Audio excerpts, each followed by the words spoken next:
Hello, everyone, and thank you for attending today's session. My name is Vicki Lightbound. I'm the Director for the Water Innovation Program at Alberta Innovates. This is the third webinar in the 2022 Water Innovation Webinar Series. I'd like to take a moment today to respectfully acknowledge that we are coming to you virtually from Treaty 6 and Treaty 7 territories in Métis Regions 3 and 4 in Alberta. I will highlight that the reach of this work and its activities influence and are influenced by all treaty territory and all Métis regions in Alberta, not just those from which we come to you today. This acknowledgement respects the histories, languages, and cultures of First Nations, Métis, Inuit, and all Indigenous peoples of Canada, whose presence continues to enrich our vibrant community. For those of you not familiar, Alberta Innovates is a provincial corporation created to support research and innovation activities. We provide funding programs, advice, connections, technical expertise, and applied research services. Our scope encompasses the whole innovation journey, from applied R&D through to commercialization and end use. This includes science informing policy and practices. The Water Innovation webinars share ideas and outcomes from projects funded through Alberta Innovate's Water Innovation Program and highlight other important water initiatives within the province. I hope this session will provide you with some valuable information and spark discussion. If you have any questions during the webcast, you can submit them through the Q&A box. We will try to answer as many questions as we can after we hear from all of our speakers. The session chat is a useful tool to connect with other participants. I'd encourage you to use the tool to discuss the session topic, but please don't let it distract you from the presentations. With that, I'd like to welcome everyone to Alberta Innovate's Water Innovation webinar. Today's topic is what is in our water, microplastics, tire fragments, and more. Our day-to-day activities impact water resources in ways we are still learning about. As we develop and use new products to meet our needs, we also release new compounds back into the environment. Pharmaceuticals, microplastics, tire fragments, and much more are entering our rivers and lakes after being washed into stormwater sewers or flushed down the drain. It is critical that we understand the occurrence and impact of these contaminants to determine what management steps may be required. Our speakers will share some of these latest data, sampling methodologies, and management frameworks related to a few of these contaminants of concern. Today, you will hear from Steve Wiseman, Associate Professor at the University of Lethbridge, Paolo Musone, Avintiv Applied Research Chair in Energy from Northern Alberta Institute of Technology, and Kelly McKittrick, Cape Chair in Ecosystem Health Assessment at the University of Calgary. So now let's get started. I'll pass it over to Steve. If you can start sharing your screen. Steve will be presenting his research on tire fragments in stormwater. And hopefully Steve has disappeared from my screen. So hopefully you can start sharing here.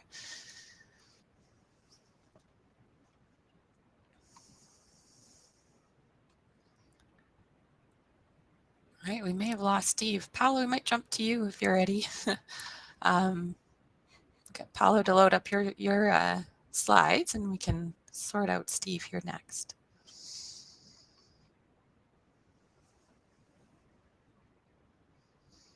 I'm going to share my screen. Let me get this going.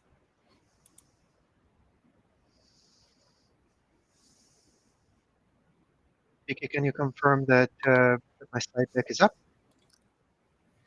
I'm just waiting here. Yep, your slide's up. Off to you, Paolo. Fantastic. Thanks, everyone. I'm really happy and excited to be here with you today. I'm going to be sharing some of our recent work in the area of microplastic science. The title there refers to some of our activities that we've been conducting in the Edmonton region, focusing on the North Saskatchewan River. And before we jump into that, however, I'd like to take it from really the 37,000 foot level and start by introducing some terminology. Some of you may be lesser familiar with the microplastic space. And so I'd like to start with really introducing this. There's, generically speaking, at least three large categories of particles that we call microplastics. We call plastics contaminant in the environment. There's the ones that are larger than 5 millimeters. This is an arbitrary measure that most people use. There's no such thing as standards really about that yet, that are called macroplastics. And then there's fragments that are in the 5 millimeter to about 100 nanometer in range, again, fairly arbitrary, That's what we actually call microplastics. And then there's fragments that are even smaller than that, and that's what's generically called nanoplastics. These types of contaminants comes from all kinds of sources. They're generically categorized in two types, primary and secondary. Primary microplastics are those types of materials that have been intentionally manufactured to be in that size class that I just showed you. And these are things like beads and powders and other engineered materials. They are materials that are used in all kinds of applications, some of them now not allowed anymore. And I'll talk about that in a few slides. And then there's the secondary microplastics. These are particles that originated from large fragments of plastics, and that over time, due to physical processes or chemical processes or biological processes, end up being fragmented, broken down into much smaller fragments.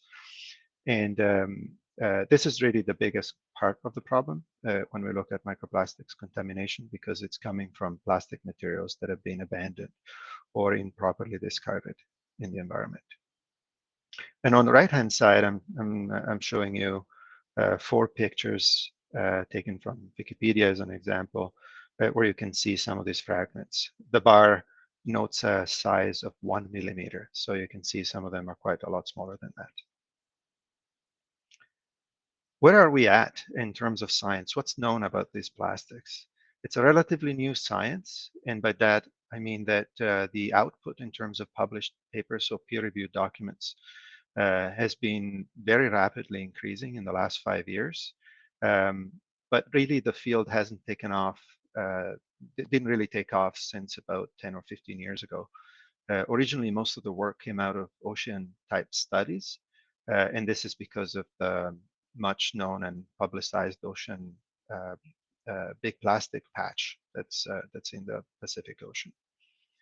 If you look on the left-hand side, this is a table that a pie graph that I found quite interesting when doing some literature survey, recent literature survey for our project, and discovered that in fact most of what we know about microplastics is coming from work that's been carried out studying model systems. That's the other section of the pie chart, and from sediments.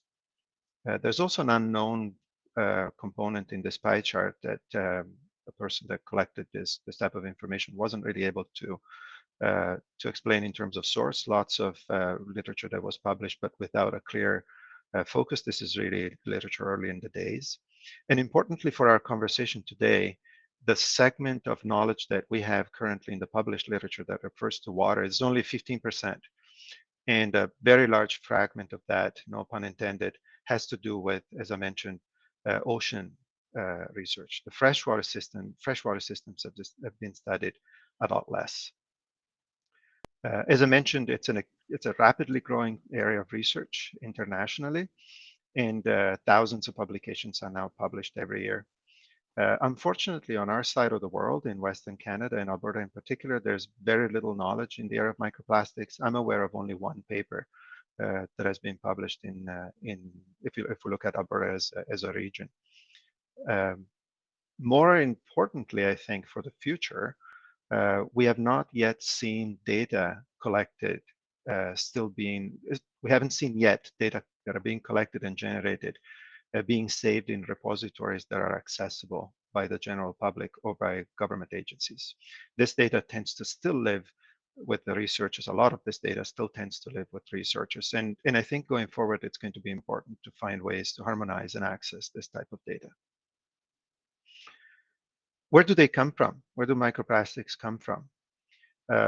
Microplastics are known from this literature that is published to come from all kinds of sources.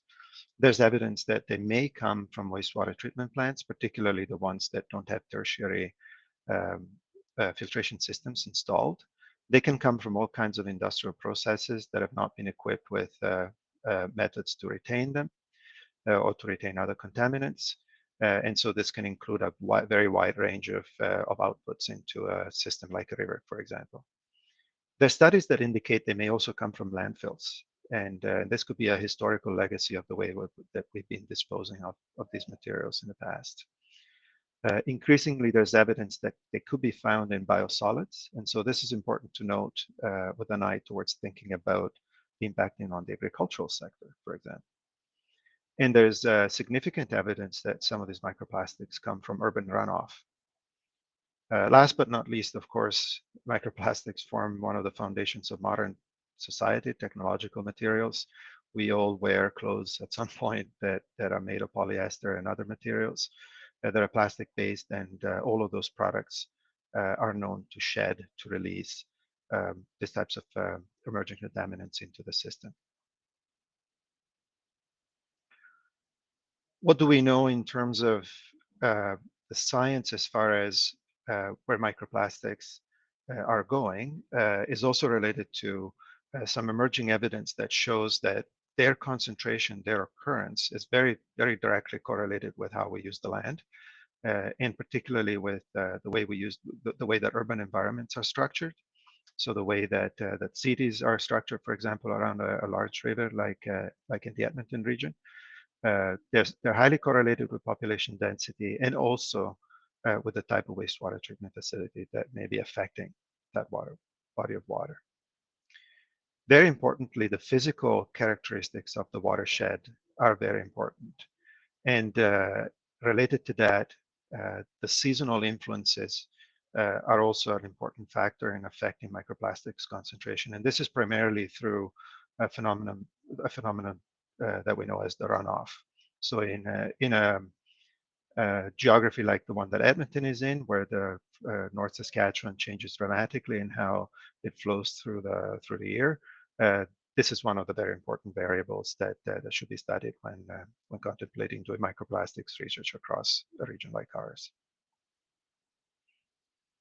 Why are they a concern? Microplastics are a concern because the yearly volumes that are released in the environment are known to be significant. There isn't an actual measured output yet of how they're released, but they've been estimated globally in the millions of tons.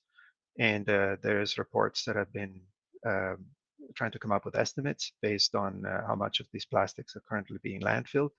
And we're looking at very significant volumes. So with an eye to the future and the growth of the use of these types of materials, understanding the impacts of these contaminants and where they are is going to be very important. Occurrence and fate in freshwater systems is a very active and important area of research. We don't know much about where they accumulate, in what portions of a river system, for example, and we don't know much about what ends up happening to them. We know that depending on their size, for example, they can be ingested by crustaceans, or they can be even populated by bacteria and algae, and where they ultimately end up in the environment is really an active area of research right now.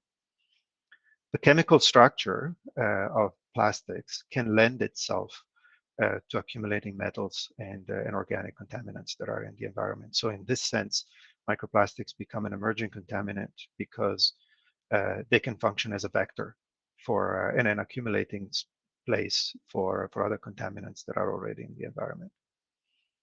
A lot of plastics are created and formulated by using different components, so they're not pure compounds in themselves. And there's growing evidence that when abandoned in the environment under certain conditions, one can witness the leaching of some of the components that are in the product that have been abandoned.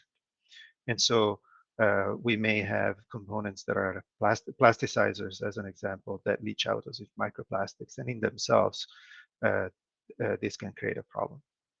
And as I mentioned, the effect on microbiota is largely unknown. We know that microplastics can form a great substrate for the formation of biofilms. And there's evidence in the literature that microplastics can be populated by different kinds of microbiota, depending on which point on a river system, for example, flowing through an urban settlement, that there can be there. Where are we at in terms of regulation then? The regulatory situation is, I would like to call it, very fluid. I am not aware of any regulations yet, really, that govern microplastics pollution. There are two pieces of legislation, however, that are currently prohibiting the use of microbeads. So this is a particular type of product that used to be in some consumer products. In both of those types of that type of additive to some toiletry and other consumer products, available materials is now banned both in the US and also in Canada. The European Chemical Agency has been working for now a few years on creating a framework around microplastics pollution, and there's an expectation that by the end of 2023, this agency will report back to the European Union, and a framework will be in place about potentially monitoring microplastics in specific type of industrial situations. But the jury is still out on that front. From my perspective, probably the most interesting situation from a regulatory perspective is the one that relates to a bill passed in 2018 in the Senate of California, Bill 1422.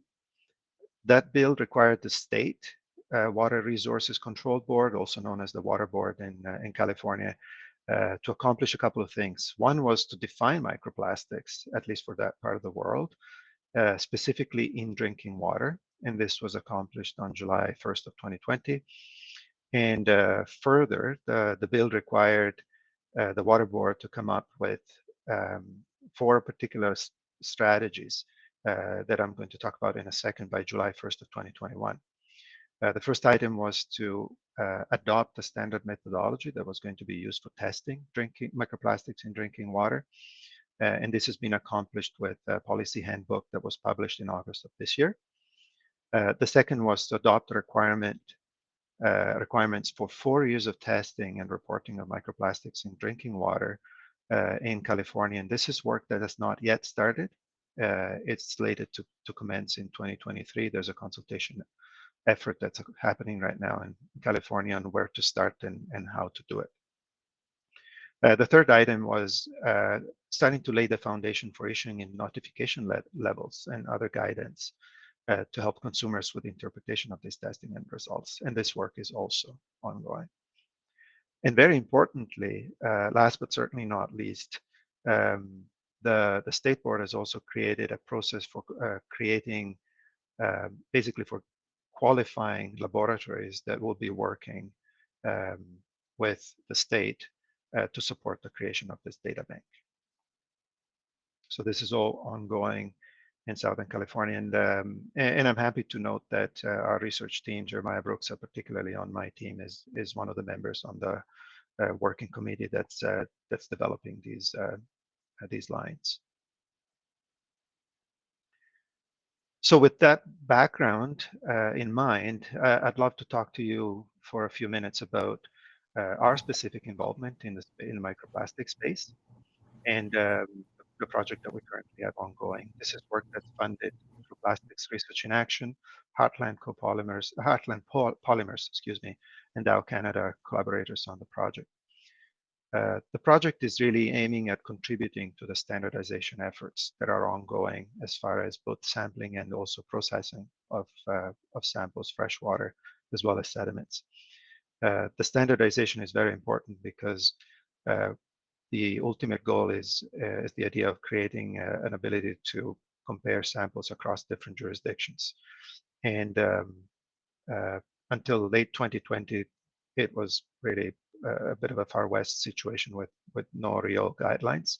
At least now there's an ASTM standard in place, ASTM 8332, which I'll talk about in a minute, and that's been really instrumental in guiding some of this work. On a science level, the project is really designed to contribute to understand better how microplastics abundance, their chemical composition and physical shape is linked to a variety of factors. One of them is the multi-seasonal variation that we see in our river. And in order to monitor that, we carry out bi-weekly sampling events, both from the shore and from boats. We're also trying to correlate all this data with freshwater chemistry parameters, things like temperature, pH, the ions that are present in the water, total suspended solids. And very importantly, in terms of study design, these sampling events are happening around well-known natural, urban, and industrial inputs into the North Saskatchewan. I'll talk about specifically the segments of the river valley that we'll talk about in just one second. Seem unable to move forward. There we go. We're carrying out the sampling events across about 150 kilometers of river valley in the Edmonton municipal region. I've created here a table, and maybe a little hard to read, of the sites that we're investigating. Each of these sites represents either the boundary of the region that we're studying or well-known inputs into the North Saskatchewan that we consider significant. See if I can move to the next slide. The relevance of this project is multiple fold from our perspective in this context of understanding microplastics as emerging contaminants. One of them is that it's the longest multi-year freshwater microplastic study in Canada. I think it's the largest one in west of the Great Lakes, at least the one that I know of. And to date, we've already generated the largest collection of freshwater samples for this type of study. It's also the first one to directly assess the impact of one industrial facility that manufactures plastics. This is the Heartland Polymer Complex, which has a direct discharging outfall into the river. And the reason why I say directly assess the impact is because we've been collecting samples around the facility before the facility commenced operations, as well as during its commissioning, and now as the facility is in full swing. And importantly, I think from a social licensing perspective, it's the first project to really look at microplastics impacts carried out in partnership with a plastic producer in Canada, at least the first one that I know of. I mentioned to you earlier that the North Saskatchewan is a challenging environment for doing this type of work. There's at least two reasons for that. One is that, especially at runoff, the river has a really high flow rate exceeding 300 cubic meters per second. And for anybody that has taken a walk along the river valley, you can see it's very heavily loaded with suspended solids. This creates a difficult combination when it comes to being able to effectively sample microplastics. The use of mesh nets and trawls and other tools that are typical of ocean studies becomes very difficult. Nets tear up or they become clogged, and so it's really hard to do any meaningful sampling at that time of the year. I'm talking about the May through to sometimes middle of July periods. And so one possibility that was put forward by ASTM, I mentioned ASTM D8332, was really the idea of pumping water out of the system rather than extending a fish net into the river, and pump water out of it across a cascading set of sieves to collect representative samples. There has been a large debate about what is a significant amount of water that needs to be extracted to have a representative sample size. And ASTM, in the first iteration of this work, recommended 1,500 liters as the target. So this is what we're going with for the time being. In terms of demand on the pumping system, for this method to be really deployable with ease, we faced the need to develop something that was lightweight, want to be able to transport it easily into the field, so portable, but also modular, the idea that you can put the components into a backpack or into a series of backpacks. In order to be able to work an entire day in the field, then the system also needs to be powered by a reliable power source. And this creates some interesting constraints in terms of design, which I will talk about in a second. And very importantly, this was not actually specified by ASTM in detail. The system has to be plastic free. It turned out to be extraordinarily difficult to find, especially a pump system that wouldn't contain any plastic at all. Because plastics are such a foundational component of what we do in the 21st century. I'm showing you the schematic diagram, and then I'll show you a picture of what the system looks like. In essence, the system is composed of a collection of segments of tubing. These are all fitted together using very easy swage lock type components, and so they're all slotted together and then connected with a pump that moves the water out of the river system and onto the cascading set of sieves. The system is powered externally, so we don't need to have we don't need to rely on the grid, and the flow rate is monitored at the outlet of the pump, and the water flows through this cascading set of sieves that I will show the picture of in a second. So this is the system that we deploy in the field. We affectionately call it River Beauty. You can see the inlet of the river on the top left of the corner, and the sample outlet right in the middle of the picture. The centrifugal pump is held high above the water level, and the sieve stack is positioned typically 4 to 6 feet out from the bank, and this is in order to prevent erosion from the water that flows downward. I mentioned that powering the system is a critical piece of this apparatus, and it's crucial to be able to work in the field for an entire day. We were able to find this. We were able to find a lithium iron phosphate 12-volt battery that, in fact, is able to last through the day, and this is easily housed in a waterproof case that allows us to deploy and operate in the field even when the weather is less than ideal. The system is also composed, as I mentioned, of a centrifugal pump, and the entire system fits into these two portable items.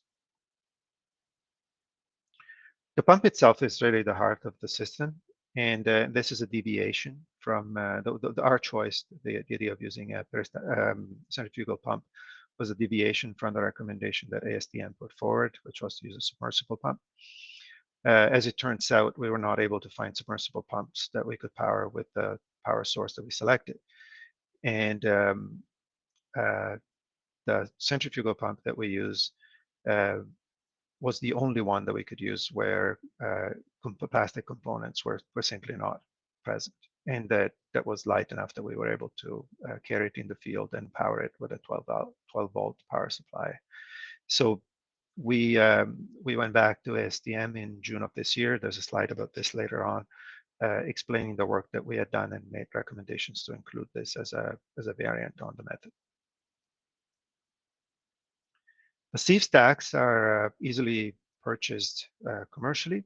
They're composed of 4 different sieves. There's a 5mm sieve that sits at the top, a 500 micron, and then 125, and finally a 45 micron at the bottom. And we also use, when we're in the field, we typically use a dual slot position right next to the main sieve stack, which is basically our environmental blank sieve. You will have noticed in some of the pictures that we arrange the sieve stack slightly tilting in one direction.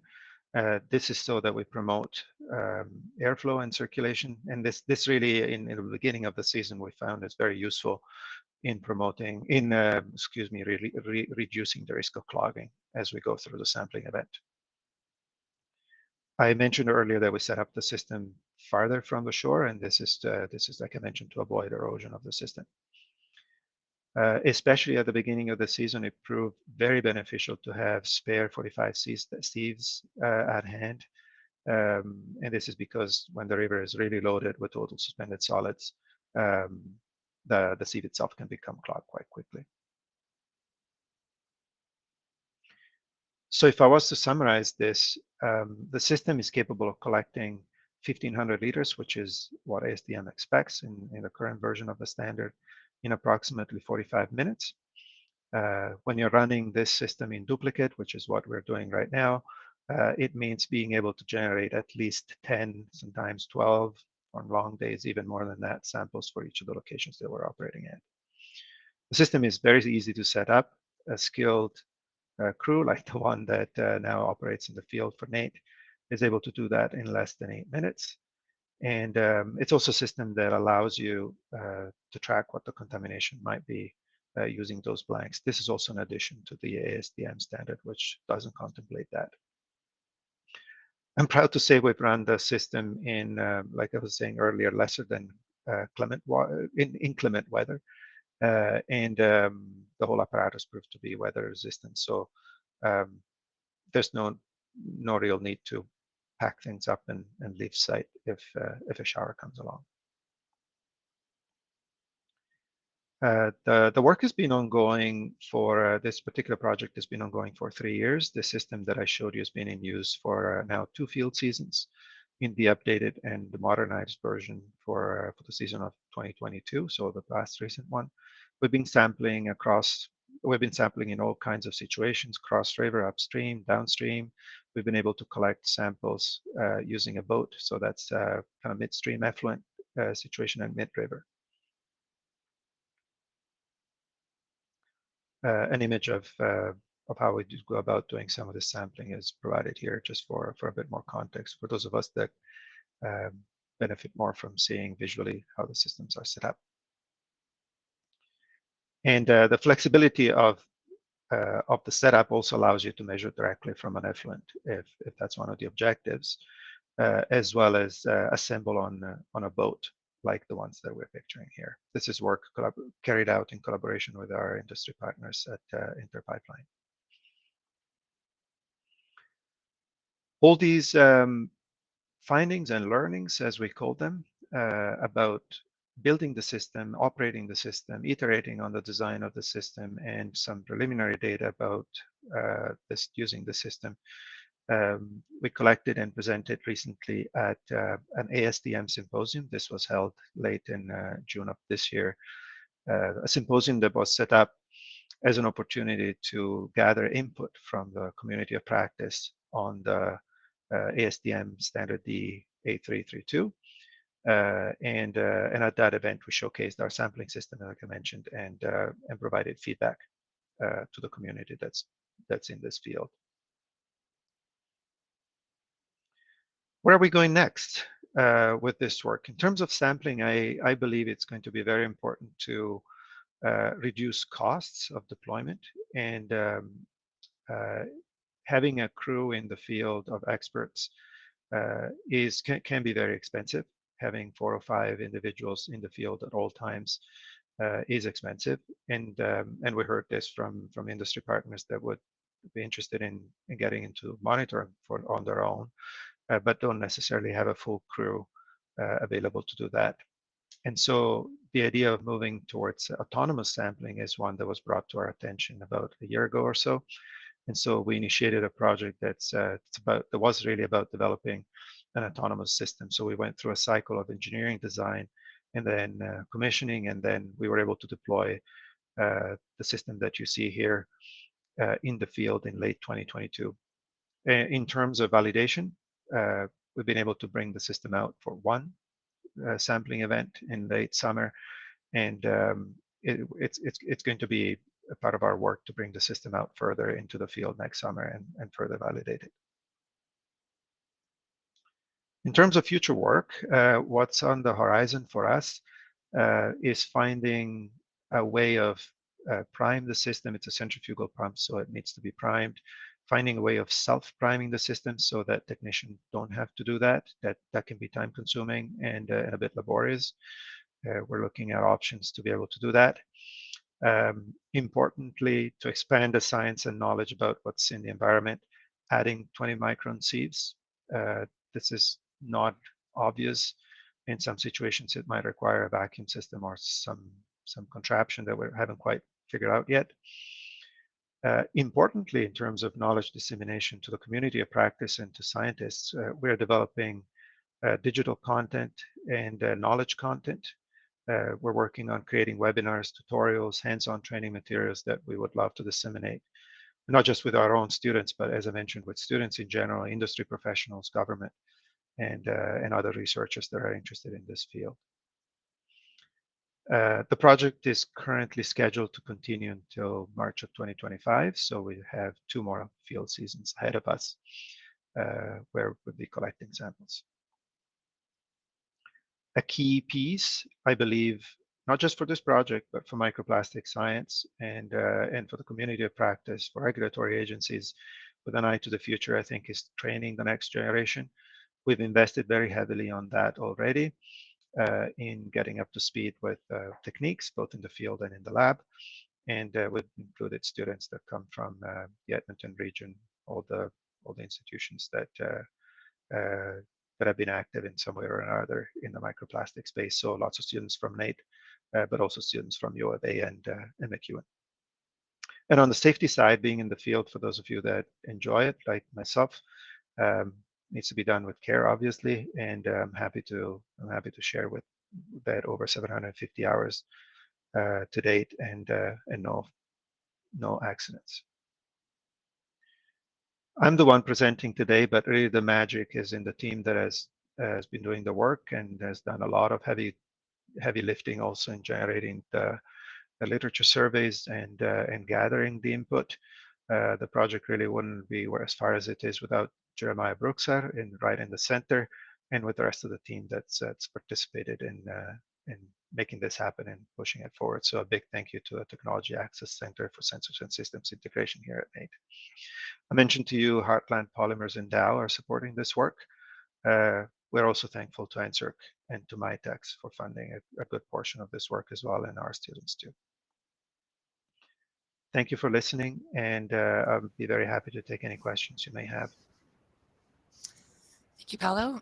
Really appreciate the presentation. Highlights the importance of understanding how we're sampling and not just looking at the data on the back end. I'll get you to stop sharing your screen and we'll move over to Steve. Looks like Steve has been able to join back in. A reminder to everybody to please submit your questions that you may have for the speakers in the Q&A box, and we'll get to them at the end of the session. And really apologies to those that are having trouble connecting and listening in. We appreciate your patience and your persistence. This is a new platform for us, so there's been a few unfortunate technical challenges. All right, Steve, over to you.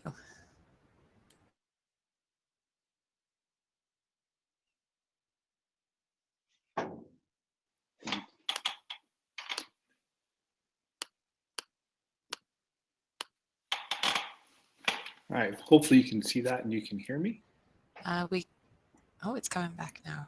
Yeah, you're good, and we can hear you. Thanks, Steve. All right, perfect. Well, thanks so much for having me today.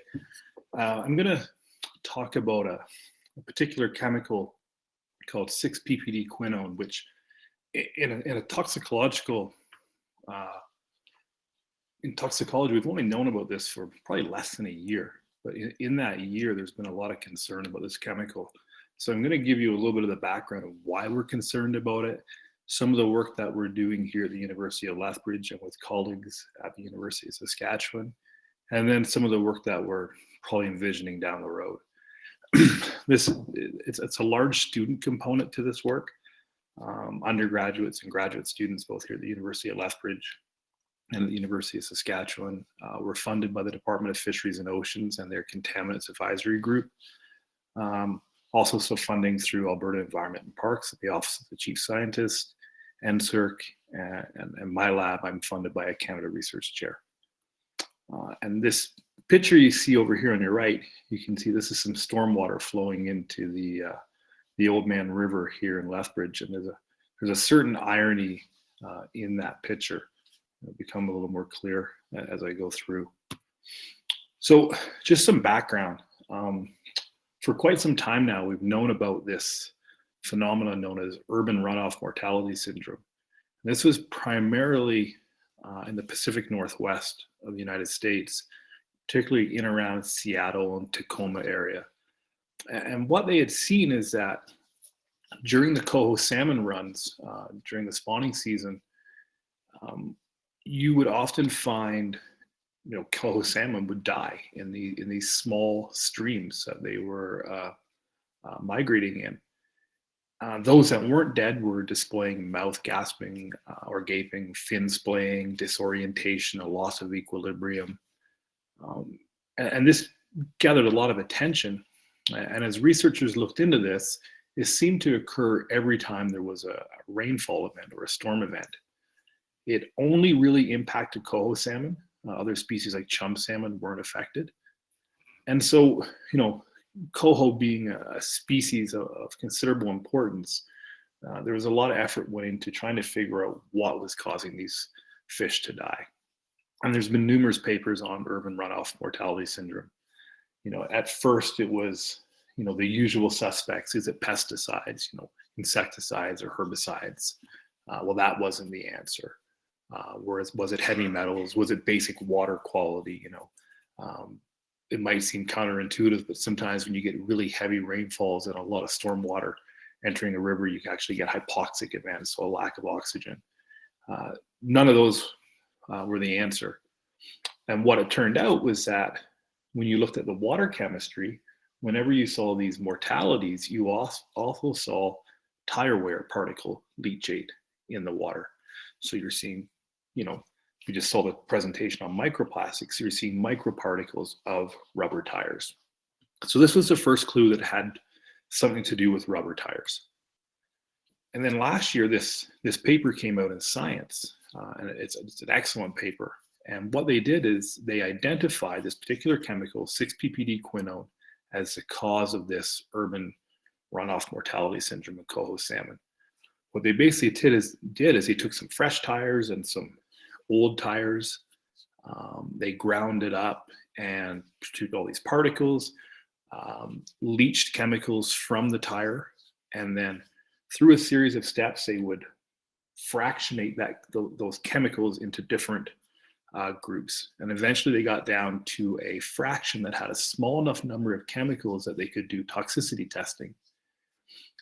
And what they found is that there was one chemical that caused toxicity, but they had no idea what it was. And then through some literature searches, through some mass spectrometry and other methods, they were able to determine that it's this 6-ppd quinone that's causing the mortality. In the picture here, you can see in this little orange speck in the test tube, that's 6-ppd quinone. It's orange colored, and we'll see that again here in a little bit.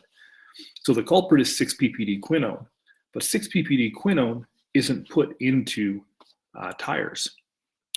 What's added to tires is 6-ppd, and in the environment, 6-ppd gets converted into 6-ppd quinone. And this is actually by design. So we want our rubber tires to last. We don't want them to degrade quickly. So antioxidants are added to tires. And there's a whole suite of antioxidants that are added. And what they do is they diffuse to the surface of the tire, and they scavenge ozone and other reactive species or oxidant species. And this forms a protective film on the tire. And that prevents ozone from breaking down the elastomers in the rubber. So this picture up here of a tire pile, if you see on some of these old tires, it's actually orange. And that's the same color as the chemical back here after they had isolated it. So this orange in your tires is 6-ppd quinone, the same chemical that was killing the coho salmon. Okay, so this is all by design.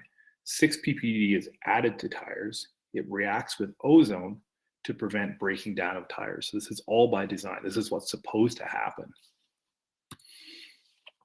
So after this landmark study came out showing that 6-ppd quinone was the cause of coho salmon mortalities, Department of Fisheries Oceans here in Canada put out a call for funding, and myself, along with colleagues at the University of Saskatchewan, particularly Marcus Hecker, Dave Jans, Lynn Weber, and Marcus Brinkman, those are the PIs at the University of Saskatchewan. We got some funding to look at native species of fish or other species of commercial or economic or cultural importance. And at the time when we got the funding, we just by chance happened to have a couple species of fish in our aquatic facilities. So here I had brook trout available to me. At the University of Saskatchewan, they had rainbow trout, Arctic char, and they had some white sturgeon from a project they were doing previously, completely unrelated to this. And so what we did is we did some very simple sour assays where we exposed each species to 6-ppd quinone. The brook trout work was done at the University of Lethbridge, where I am, and then the other species at the University of Saskatchewan. What I found is that both brook trout are quite sensitive to this chemical, particularly brook trout. All of the fish in our study were dead within 24 hours of exposing them to 6-ppd quinone.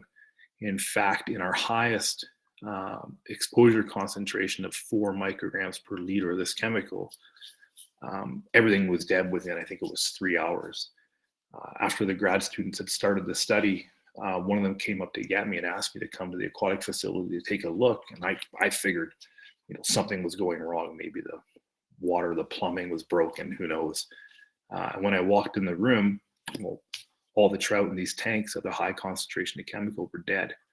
And those that weren't dead in the other groups were displaying some pretty erratic behaviors. Rainbow trout, they're a little less sensitive. They don't start dying until about 12 hours in the highest concentrations, and they can live up to 60 hours depending on the concentration. But both species are sensitive to this chemical. Interestingly, Arctic char weren't sensitive at all, and neither were white sturgeon. So since that, there's been quite a few studies reporting the sensitivity of various species of fish. And here what I show on this graph, or this slide, is really just the salmonids. So if you look at the salmonids, we have Arctic char, which we've published, they're insensitive.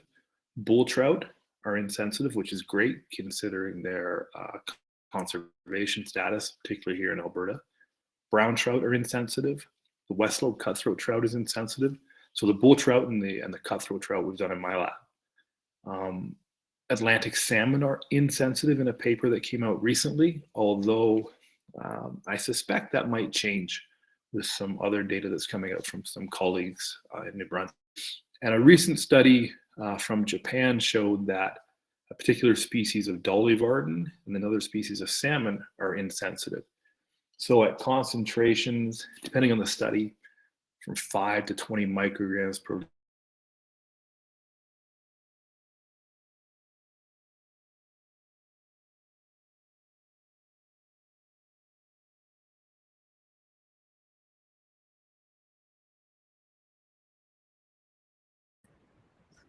Sorry, all. Looks like we've lost Steve's audio. It seems like he's having some connectivity issues. We'll give him a minute here and see if he can join back in. Again, apologize with the system. We will have a recording available for those later. All right. Okay, we've lost his sharing now as well. Maybe he's back here. Steve, are you back? Can you hear me? I can hear you now. We've lost your share screen though, if you mind sharing that again. Sorry about that. Not a problem. Can you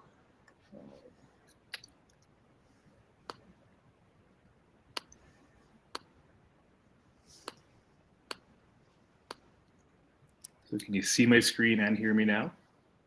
I can hear you and your screen's coming up. Thanks, Steve. All right. So I'm not sure how far I got into this. Basically what we have is we have a situation now where not every species of fish is sensitive to this chemical. And, there's a lot of species that have been tested to date, a lot of species of salmonids that are tolerant, but a few that are sensitive. And what's interesting is that there doesn't appear to be any strong phylogenetic relationship. Brook trout are very closely related to Arctic char. Arctic char are completely insensitive. Brook trout are the second most sensitive species we have. Rainbow trout are sensitive. Other species very closely related to the rainbow trout are not. So it's pretty interesting that we have these great species sensitivity differences. And that's one of the things we're curious in, trying to figure out what the basis of that is. And we think we're making some headway. So I hope this video is working, but you can see here, this is a rainbow trout exposed to 2 micrograms per liter of our 6 ppd quinone. And this is a pretty typical behavior. They turn upside down. Just prior to this, they were gasping at the surface of the air. So they look quite healthy. And then within a matter of a few minutes, they go from gasping for air, being disoriented, going to the bottom of the tank, then turning over. There's some gill movement there. Some fish show much greater phenotype than others. But looking at this, we suspected it has something to do with respiration or respiratory physiology.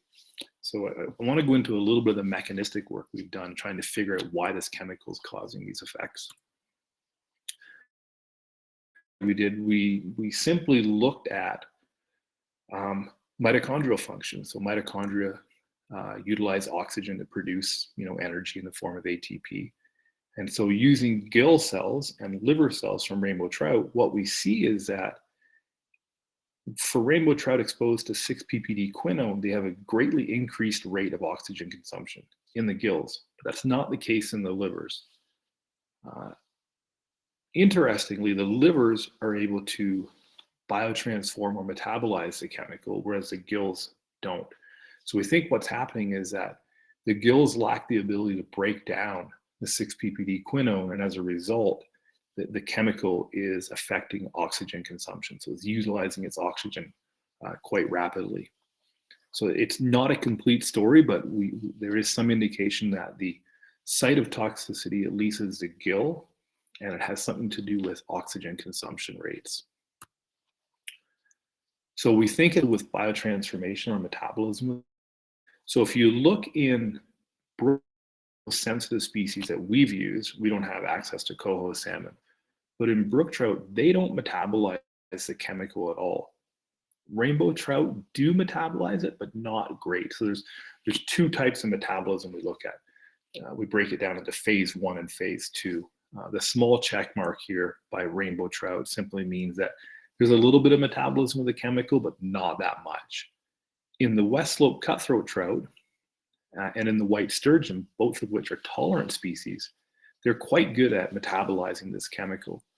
So part of the reason why species differ in sensitivity appears to be the ability to at least metabolize the chemical. The way we are able to find metabolites is by looking in the bile. So over here in these little centrifuge tubes that we have, this is bile from west slope cutthroat trout, which are quite tolerant of the chemical. And if you look here, we have 2 tubes that are quite dark red, one a little bit, reddish orangey. That is actually the 6-ppd quinone, the chemical building up in their bile.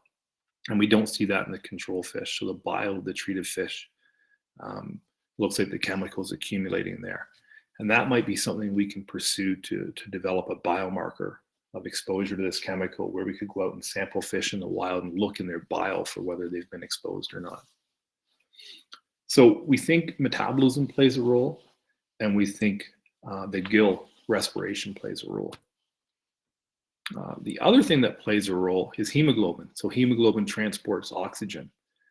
So if you look in Arctic char, whether they're exposed, which is the red bar, or whether they're a control fish, which is the green bar, in Arctic char, we have no differences in what's called methemoglobin. In rainbow trout, the level of this type of hemoglobin is much higher.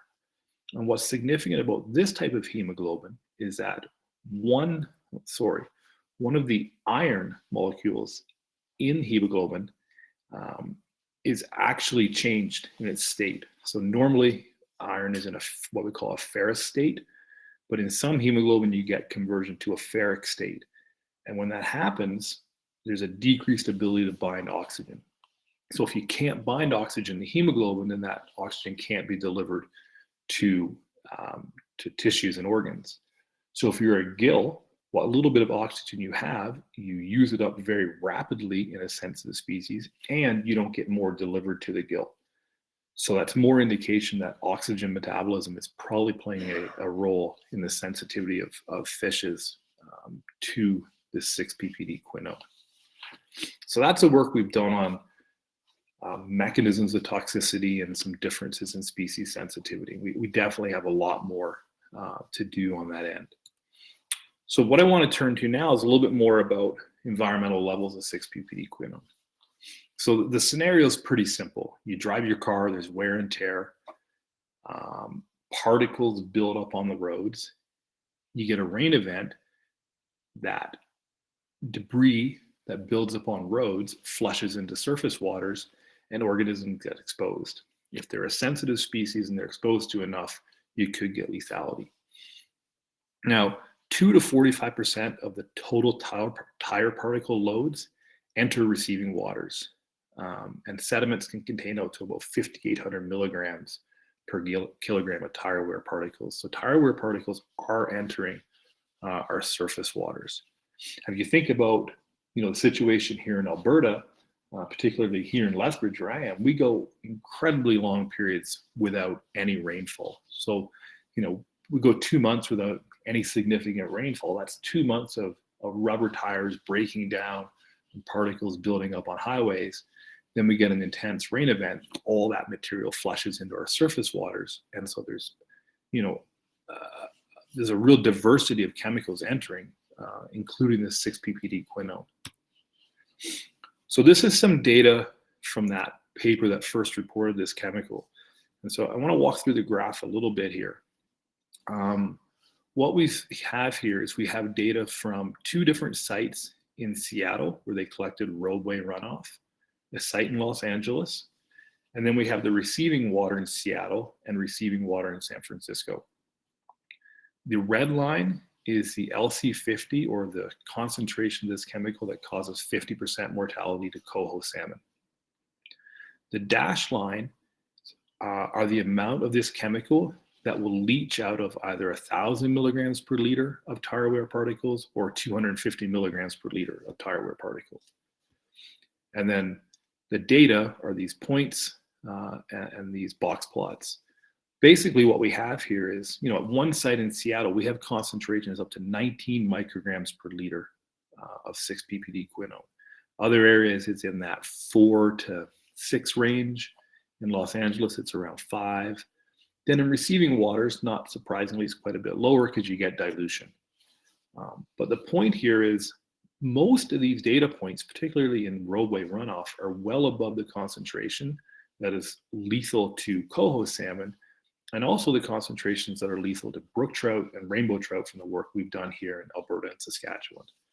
So levels in the environment are at or in excess of concentrations that are known to cause acute lethality to some species of salmonids.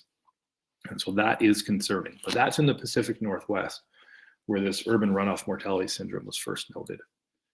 So the question is, well, what about, in Canada and more specifically here?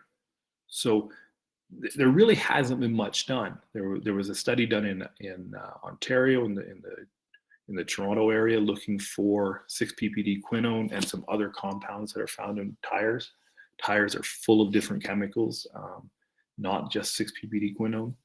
And there was a study done in Saskatchewan as well. And so I want to highlight the study done in Saskatchewan a little bit because Saskatoon would be, it's somewhat like Edmonton, Calgary in its climate. And just like Edmonton, Calgary, and Lethbridge, there's a river that runs through the middle of Saskatoon. So colleagues there performed a study where they collected stormwater and looked for 6-ppd quinone. And the graph here shows the dates that they did sampling, and there's some notes on the side about. So on June 19th, there was no precipitation. They collected stormwater, and there was no 6-ppd quinone. Not surprising.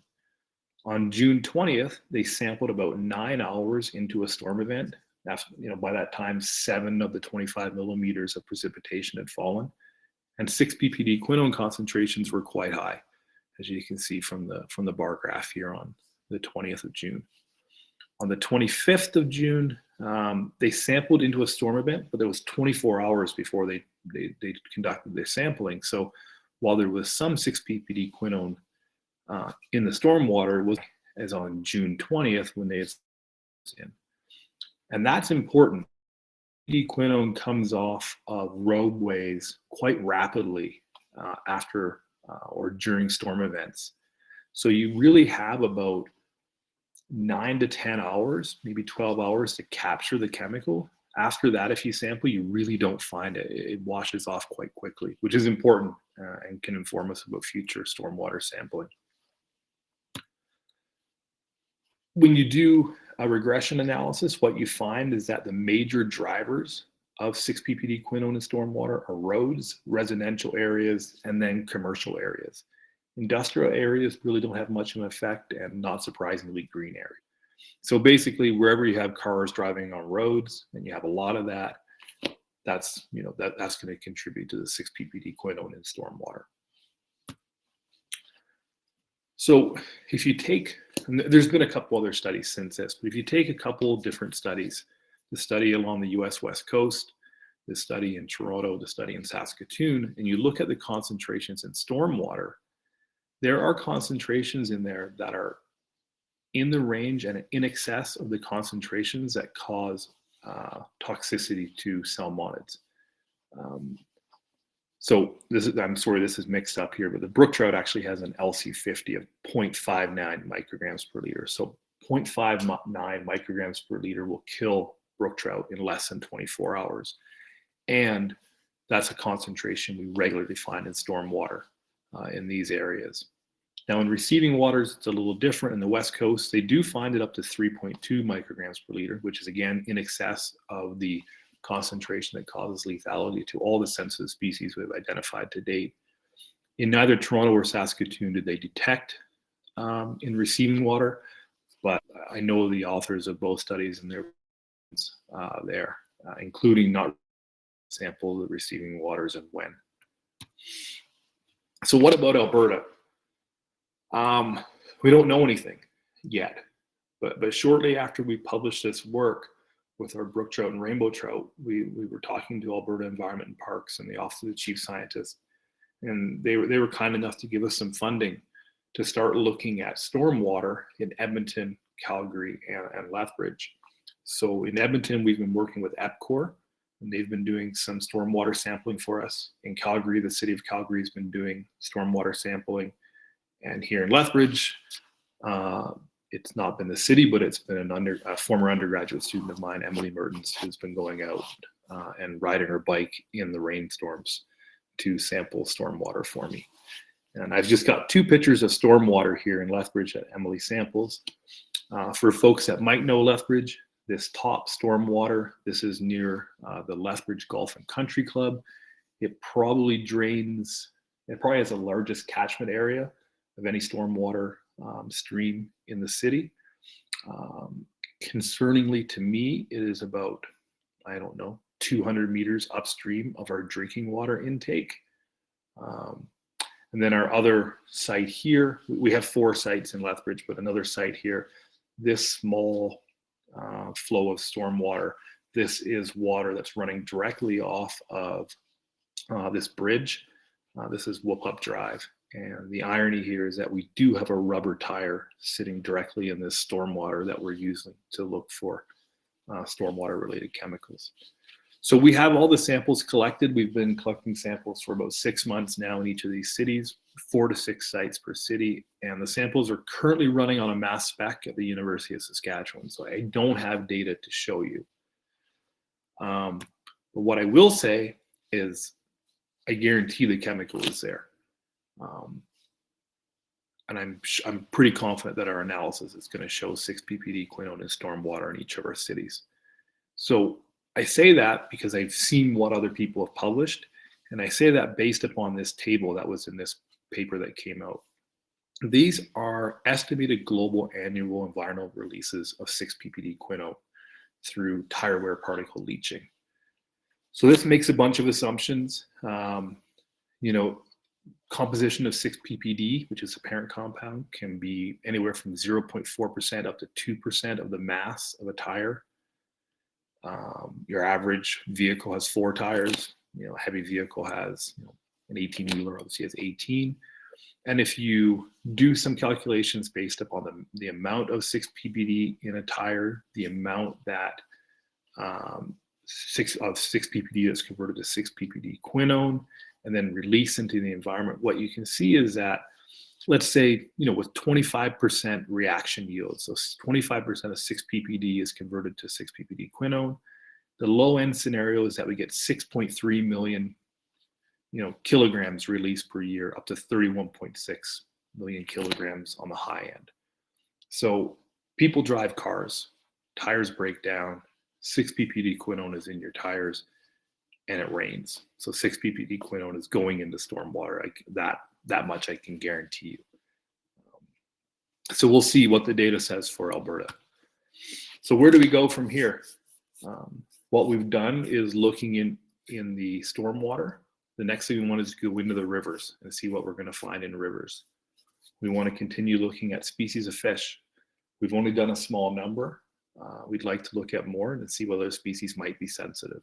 Pike, walleye. The different species we want to look at. We want to look at life stages. So we have some data from the University of Saskatchewan showing that the early life stages of rainbow trout are actually much more sensitive than the subadults. The data we have right now is for subadult. The new value, the new lethal dose that causes 50%, that value for early life stages is much lower than it is for adults. So they're much more sensitive, at least in the rainbow trout. We want to start looking at mechanisms of toxicity, or not start, but keep doing that, trying to determine some biomarkers. Are there things we can measure in fish to know if they've been exposed or not? And finally, what is the role of stormwater ponds? Stormwater ponds are quite popular. You find them in new neighborhoods being built. They're quite used here in Lethbridge. And the typical scenario is that water enters a stormwater pond, pollutants settle to the bottom of the pond, and then clean water or cleaner water returns to lakes and rivers. Well, what about 6-ppd quinone? Are these rubber tire particles accumulating in stormwater ponds? And if they are accumulating, are they staying there? Are they being flushed out with rain events? Or are they continuously releasing 6-ppd quinone into stormwater ponds, and then that's entering our environment? So we get this continuous release. We don't know. But those are the sort of things we want to do next. But that's it for me.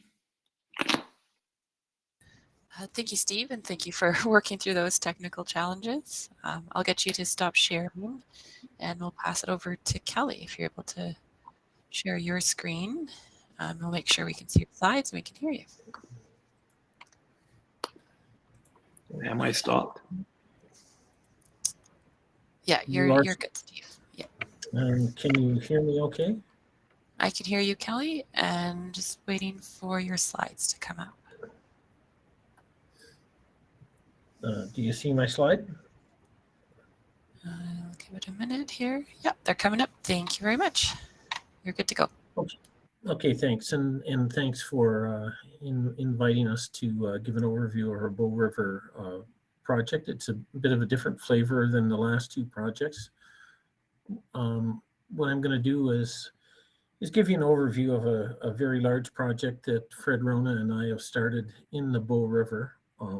We started in response to a call for proposals from the city of Calgary that wanted to see some work done at our aqua facilities.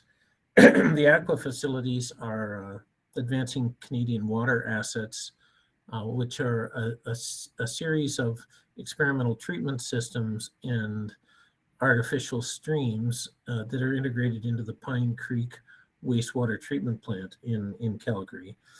And so we made a proposal to start looking, using those facilities as well as the river to try and understand a number of things. One is to do a better examination of the impacts of Calgary's municipal effluents. Calgary has three major wastewater treatment plants. The Bonnybrook plant is about 65% of the effluent flow, and Fish Creek is about 15%, and Pine Creek at the south end of the city is about 20% of the treated wastewater for the city of Calgary. And Calgary's treatment plants also treat a number of surrounding municipalities and towns in terms of their waste load as well. We also want to try and differentiate the relative importance of municipal effluents and stormwaters and identify priority areas of concern in the Bow River, and ultimately integrate the kinds of indicators that we're looking at into regional monitoring. There's also an interest, both provincially and federally, in the potential to develop environmental effects monitoring programs for wastewater facilities. On the left here, you see the Pine Creek wastewater treatment facility. On the right, one of three experimental stormwater treatment systems that the city of Calgary is working with. So we've got funding also from Alberta Innovates and a variety of other partners I'll talk about in a second, but the technology objectives are really looking at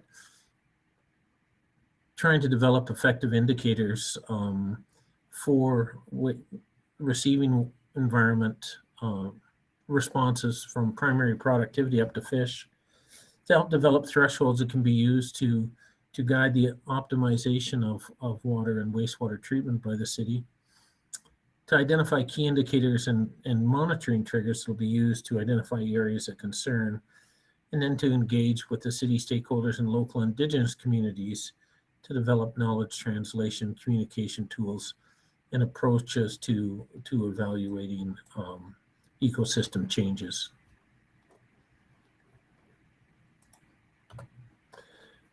It is a large team that we have. Fred and I are based at the University of Calgary. We also have researchers at the University of Alberta, at McMaster, University of Waterloo, and at University of Florida, and 11 HQPs at the University of Calgary, as well as HQP at the other facilities. So I mentioned the partnerships with the City of Calgary and Aqua, also with Alberta Innovates, NSERC, the Bow River Basin Board, Indigenous communities, the River Watch Institute of Alberta, the Bow River Trout Foundation, Alberta Environment and Parks, which is now the EPA, Environment and Protected Areas, and Environment and Climate Change Canada. There's really 4 themes to what we're trying to do. The first theme is emerging substances of concern, looking at the fate and transport in the river. Theme 2 is basal productivity and biological responses. Theme 3 is really looking at some of these molecular tools, transcriptomics and microbiomics. And theme 4 is Indigenous engagement. Now, our Indigenous theme was delayed quite a bit by the pandemic in that there was limited ability to interact, but we have now started that theme 4 with some kickoff meetings that we had quite recently. So I'm just going to go through the different themes. So if it's green, we're well on our way to it. If it's yellow, we've started it, and if it's black, it's really for next year that we'll be focusing on that. So the first theme is Mariko Arlos from Alberta in Edmonton, and Mark Servas at the University of Waterloo, which is really looking at the fate and transport of these emergent substances of concern, developing fate and transport models, incorporating those studies with the biological endpoints that we're looking at, and then coming up with some modeling approaches. And what you see on the right there is one of these aqua streams. They're 340 meters long. And they're a series of 10 pools and 10 riffle areas where we do a lot of the studies.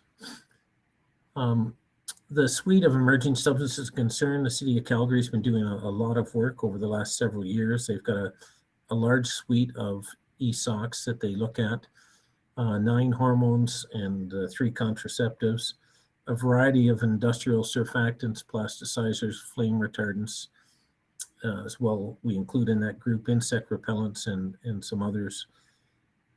A suite of pharmaceuticals that include 4 analgesics, as well as antibiotics, antidepressants, antiepileptics, cardiovascular drugs, and some other pharmaceuticals, and then some artificial sweeteners and stimulants as tracers. And so AmeriCorps has had a variety of students that have been doing a lot of analysis of the data, as well as collecting a lot of new data on both the streams at Aqua, and again, that's one of the Aqua streams there, as well as studies in the river. The second theme is what Fred and I are working on, and that's a picture of one of Fred's students getting benthic samples. So looking at examining changes in periphyton, macroinvertebrates, fish, and microbial communities in both the Aqua streams and in the river, to improve our understanding of nutrient contaminant interactions on the lower levels of the food web, the algae and the bacterial components, quantifying the benthic food response, and understanding responses with traditional types of environmental effects monitoring endpoints for benthic macroinvertebrates, biofilms, primary producers, and fish. On the left here is this is some work from Brianna's master's project. On the left are some cotton strips in the aqua streams that have been put in and left for several months, looking at degradation pathways. On the right are some nutrient diffusing substrates, which again are trying to look at some of these interactions between nutrients and contaminants. Just an example of one of the work the students are doing. This is just a picture of substrates. AFRA, Sutherland has sites that go from upstream of Canmore sewage treatment plant downstream of there. And this is just pictures of substrate as you come into the city of Calgary, and then the three wastewater treatment plants at Bonnybrook, the Nose Creek is a stormwater creek that's coming in, drains by the airport, and downstream of Bonnybrook and downstream of Pine Creek. And you can see the amount of substrate. AFRA's project is looking at the community metrics in benthic invertebrate samples, as well as comparing different approaches for looking at the benthic invertebrates. And from upstream at Canmore, the number of invertebrates per square meter go from the hundreds, and downstream of the city of Calgary to the tens of thousands. And AFRA is well on her way towards completing her thesis, hopefully shortly, and lots of really useful information coming out of what she's doing. Rajiv Tanna is a PhD student who's looking at fish. We've done fish in the river and in cages. This is just wild fish and traditional kinds of environmental effects monitoring endpoints. What we would expect to see at a sewage treatment plant, as because of the food that's going in, is that fish would be fatter, would have bigger livers, and would be reproducing more. So this condition on the left is, you see fish at the reference site downstream of Bonnybrook, Fish Creek, and Pine Creek. And you can see that the condition factor, which is just a body mass index for the fish, is about 25% larger downstream of the sewage outfall. Liver sizes are more than double as you get downstream of the sewage, but we don't see a corresponding increase in gonad size. So this is in female long-nosed dace, suggesting that there are some reproductive challenges for the fish. It's got a tremendous number of samples that we're starting to work our way through processing. Transcriptomics and microbiomics, caged exposures of fish in aqua streams. Patricia Marjan has finished 3 sets of caging exposures in the stream to try and characterize the transcriptome changes, and to compare gene expression microbiome responses in Bow River and aqua to try and look at different pathways. Karen Kidd from McMaster's actually trying to follow some of the microbiome responses that are coming out of the sewage treatment plants as they go through the food web in the aquatic system and into the terrestrial one along the streams. And we got some exciting time last summer out collecting spiders at night. I never thought I'd be a spider collector, but I am. So Patricia's done caging experiments at aqua with long-nosed dace, trout perch, and spoonhead sculpin. And Rajiv has done caging experiments in the river downstream of the 3 sewage treatment plants, as well as in 3 stormwater treatment areas. And lots of data, as I said, we're just starting to work our way through. Indigenous engagement, inclusion of community members, including leadership, administration, elders, and youth, will help support the development of conceptual models for practical integration of traditional and scientific knowledge. And there will be inclusion of community-based researchers and graduate students trying to bridge the gap between traditional and technical knowledge and in developing toolkits for successful engagement. as well as highlighting the role of land-based reconnection activities in enhancing community participation in decision-making.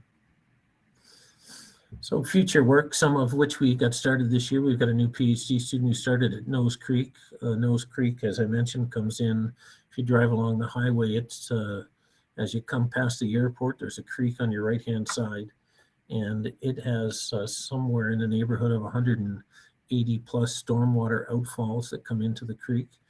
And so we started some collections in Nose Creek, expanding and building our Indigenous collaborations, some targeted assessment of fish macroinvertebrate biofilm responses to increased wastewater exposure. The streams typically run at 5% effluent.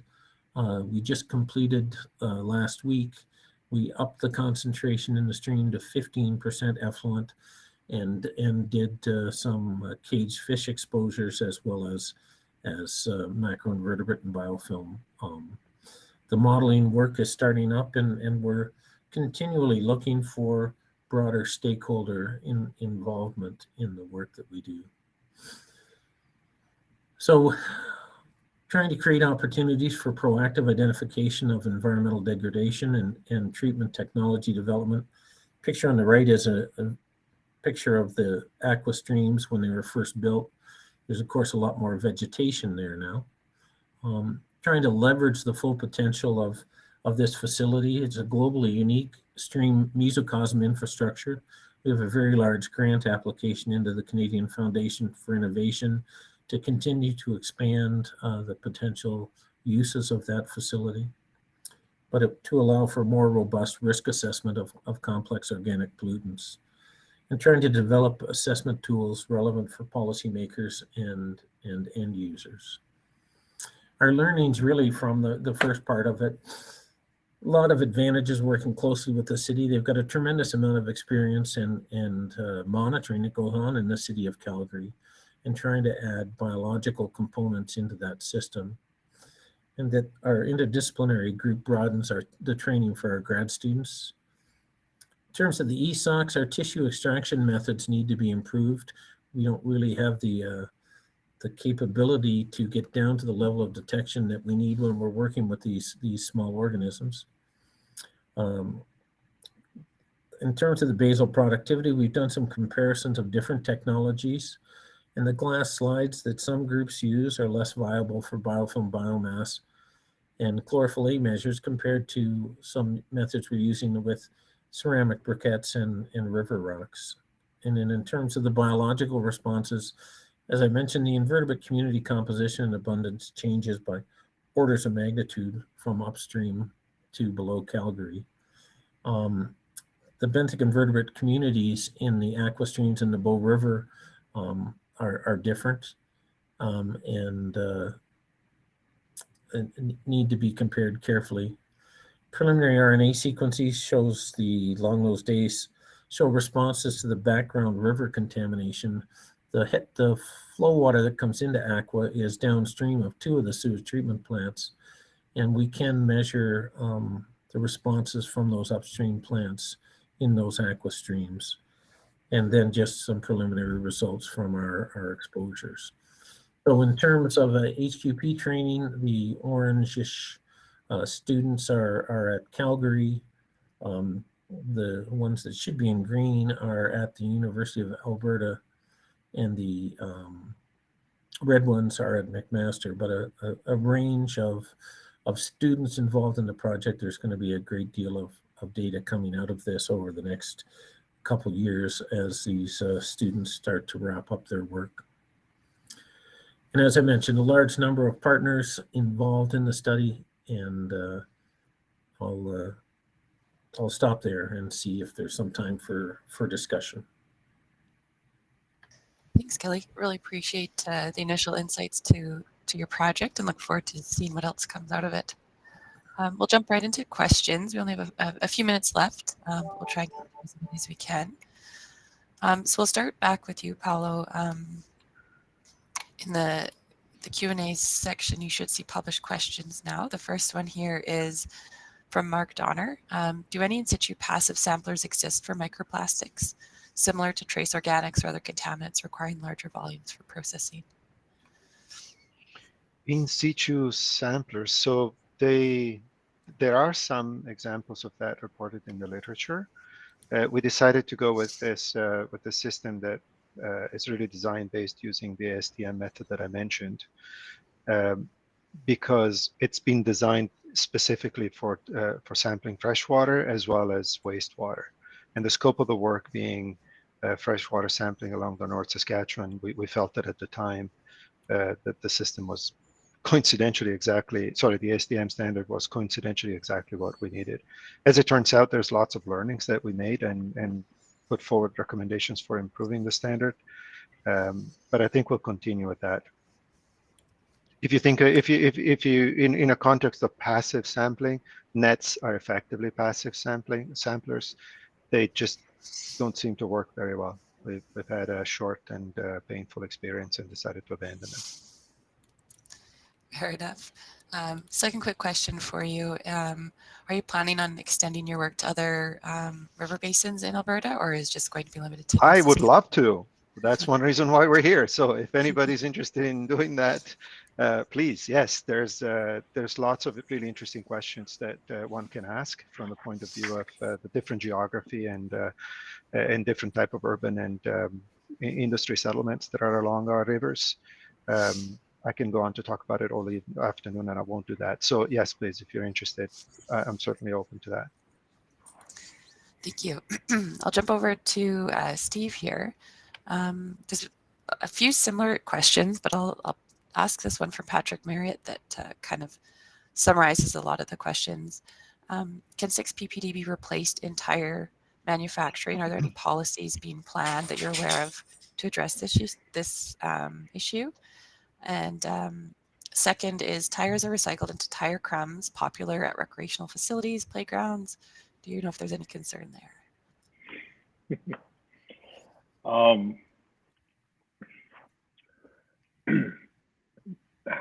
There are things I know of that I can't say. There is some movement on the 6-ppd front when it comes to tires and legislation. And on the legislation part, I can't really say anything more. It's not a Canadian thing, but there is some movement there. There are some manufacturers looking at alternatives right now, particularly in Europe, that I know about. And this has really created a bit of a stir among tire manufacturers. So there is an active, they are active in looking for alternatives. And then there was one more part to the question, I believe. Oh, the rubber tire. Yeah, that's interesting. We've actually talked about that with Environment and Climate Change Canada. I mean, you see that in playgrounds, you see it in indoor soccer fields, you see it in driveways. We're using rubber now. So there's no doubt that when it rains, there's chemical leaching off of that. I don't know. I've heard some people at Health, this has come on the radar of some people at Health Canada. I have no idea what they're doing, but I do know people are talking about this in terms of, human health, for example. It got me thinking about, Guy Fawkes Night. In Newfoundland, where I grew up, we'd often go to the beach and we'd burn rubber tires. But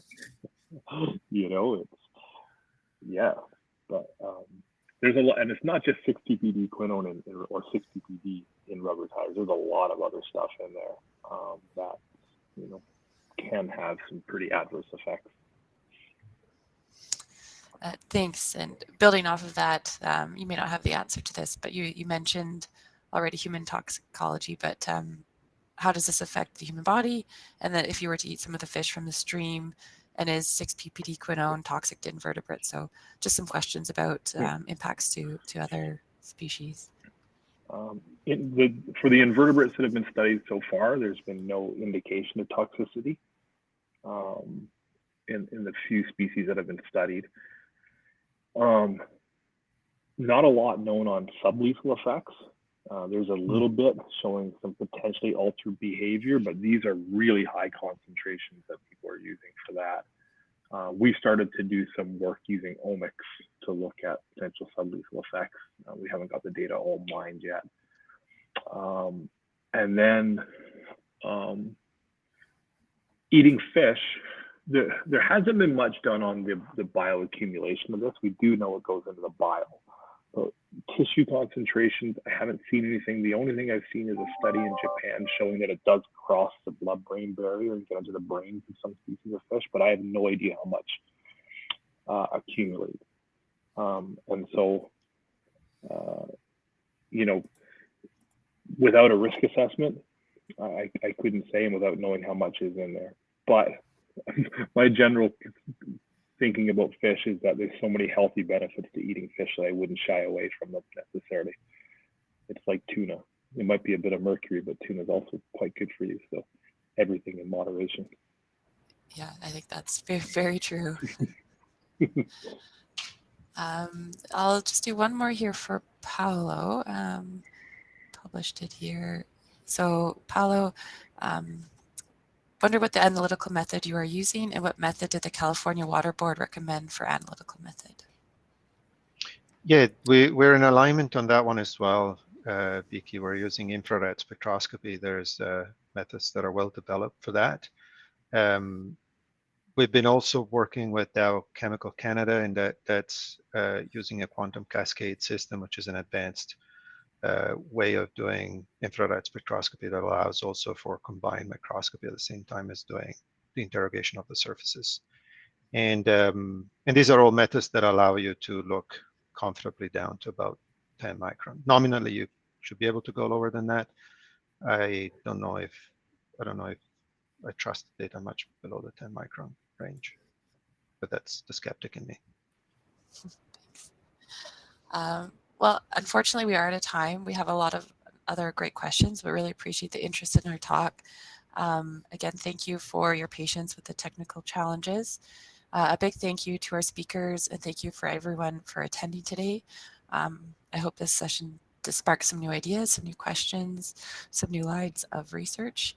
The session is being recorded and available for future viewing. You'll see an email sent out when it is uploaded and available. Watch your emails for future sessions planned for 2023, and we look forward to connecting with you all again soon. Thank you very much.